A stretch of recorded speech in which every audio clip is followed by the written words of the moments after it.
मैं ए के Dewangan PTD CG school में आप सबका स्वागत है।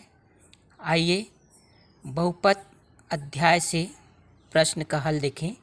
प्रश्न है 6x घात 2 ऋण 5x धन 1 को 2x ऋण 1 से भाग देकर भागफल एवं शेषफल ज्ञात कीजिए।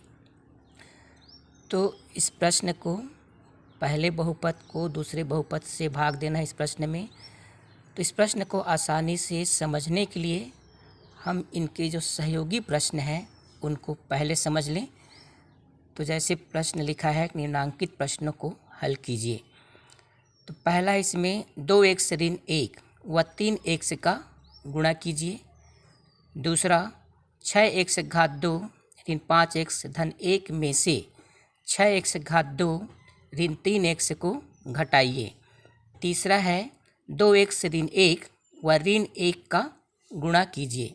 चलिए इनका बारी बारी से हल देखते हैं। तो जैसे कि पहले में था कि 2x ऋण 1 को 3x से गुणा कीजिए।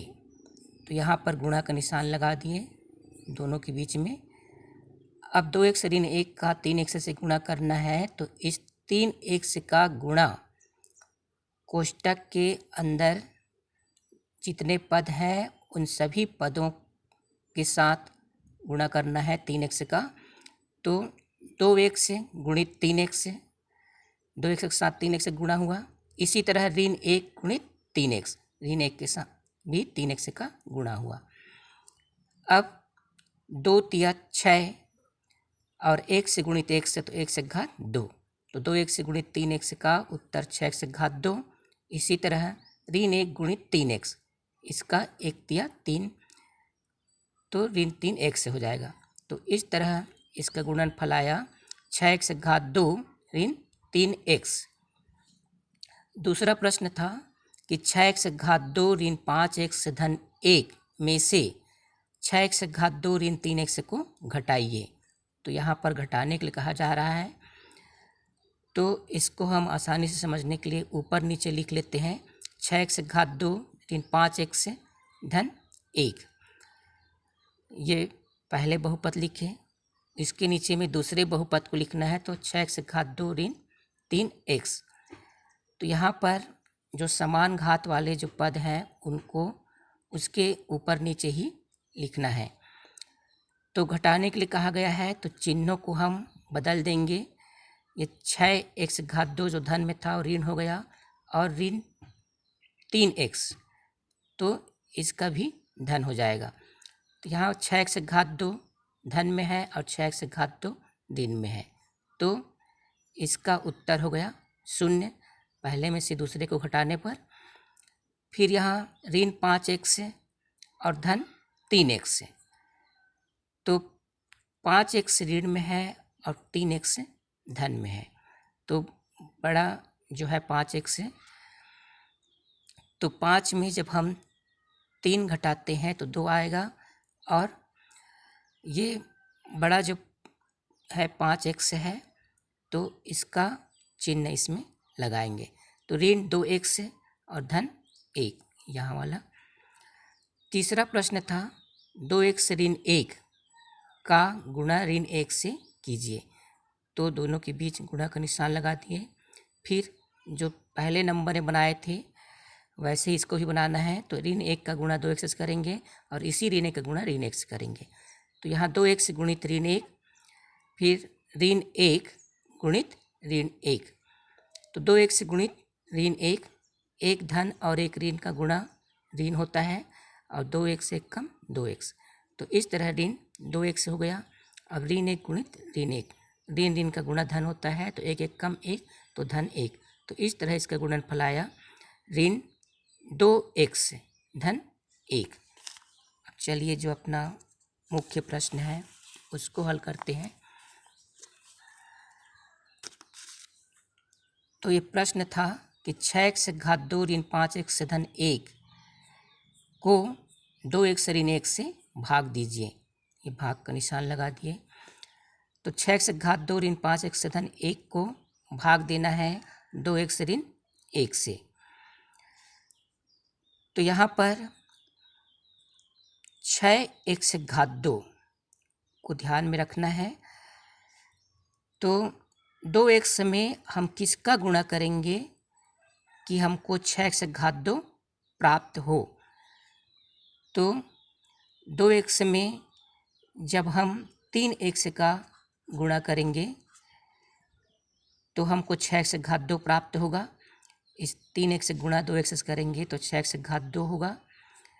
फिर इस 3x का गुणा ऋण 1 से करेंगे तो हो जाएगा ऋण 3x। तो इस तरह हम 3x का जब गुणा इस बहुपद के साथ करते हैं 2x ऋण 1 से, तो 3x को हम भागफल के रूप में यहाँ लिखेंगे 3x। अब जब भागफल के रूप में यहाँ जो भी लिखते जाएंगे उसका गुणा यहाँ पर लाइन से करते जाएंगे सभी पदों से। तो 3x गुणा जब 2x से किए तो 6x से घात 2 आया, और 3x गुणा जब ऋण 1 से किए तो ऋण 3x आया, जो यहाँ पर देख चुके हैं। अब इसको घटाना है, भाग दे रहे हैं तो ये धन था और ऋण हो जाएगा और ऋण धन हो गया। अब यह 6x घात 2 धन में है और ये 6x घात 2 ऋण में है, तो ये इसका उत्तर हो गया 0। एक धन एक ऋण, उतने में उतने ही घटाना है, तो ये 0 हो गया। फिर ऋण 5x और धन 3x, यहाँ भी एक धन और एक ऋण और एक धन में है, तो यहाँ घटाएंगे तो इसका उत्तर हो जाएगा ऋण 2x, क्योंकि 5x जो ऋण में है मतलब 3 से बड़ा होता है 5, तो इसलिए यहाँ पर ऋण का निशान लगाएं। तो ऋण 2x और धन 1 का धन 1। फिर उसी तरह ये 2x से धन 1 आ गया, ऋण 2x से धन 1 आया यहाँ पर जब घटाने के बाद। तो फिर इस 2x से ऋण 1 में हम किसका गुणा करेंगे, मतलब इस 2x में किसका गुणा करेंगे कि हमको ये 2x ऋण 2x प्राप्त हो। तो 2x में हम किसका गुणा करेंगे कि हमको ऋण 2x प्राप्त हो।